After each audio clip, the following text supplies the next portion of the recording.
Let it be a Nick and Jane, and let it be a Mr. Smith, a banker of Nick and Jane. They both keep their money in his bank. That's why we use the title Mr. Smith with respect. Nick really wants to buy, well, let's say Jane's bicycle, but he has no money. More precisely, he has money, but not enough, only $10, while Jane wants $100 for her precious bicycle. That's a problem. What should Nick do? Well, this bicycle is so desirable. He gives Jane his $10 as a deposit and asks plaintively not to sell the bike to anyone. He says that he will bring the rest of the money soon. At the same time, he runs to his bank, to the respected Mr. Smith, to get a loan for the missing $90. As ill luck, Mr. Smith has no money at this moment, but he knows perfectly about $10, which Nick gave to Jane. And where will Jane bring his money to? That's right.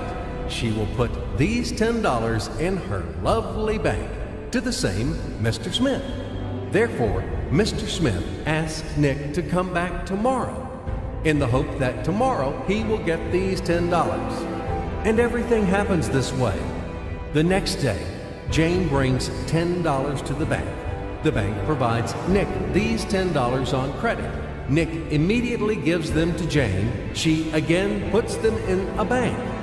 The bank again provides Nick these $10 on credit, etc. As long as Nick the fool will gather enough money for the bicycle.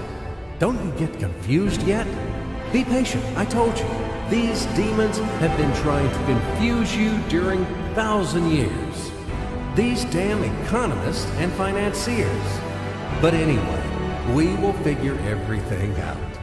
So what do we have in the end? Nick finally got the bike from Jane. Wow! But at the same time, Nick owes $90 to the bank, Mr. Smith, and the bank, in its turn, owes $100 to Jane. In other words, those $10, which existed initially, have magically turned into $200, $190 of debts plus real $10. But these $10 would also turn into $1,000, even in a million or a billion, if Nick would make a more expensive purchase.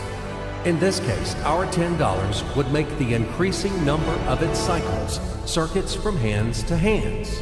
That's it. So, what happens in today's world? SOS! It appears that banks also make money out of thin air and multiply them.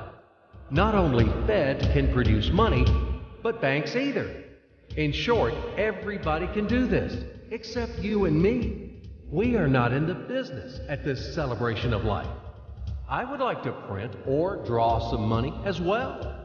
In fact, these banks multiply money without any control.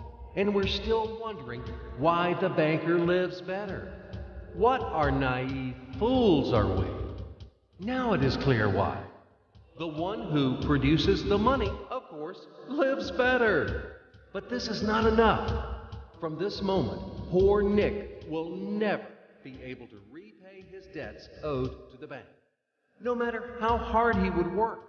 Silly Nick doesn't know it yet, that he's in slavery to the bank, in credit bondage forever, because those $90 which he owes to Mr. Smith do not exist in nature at all.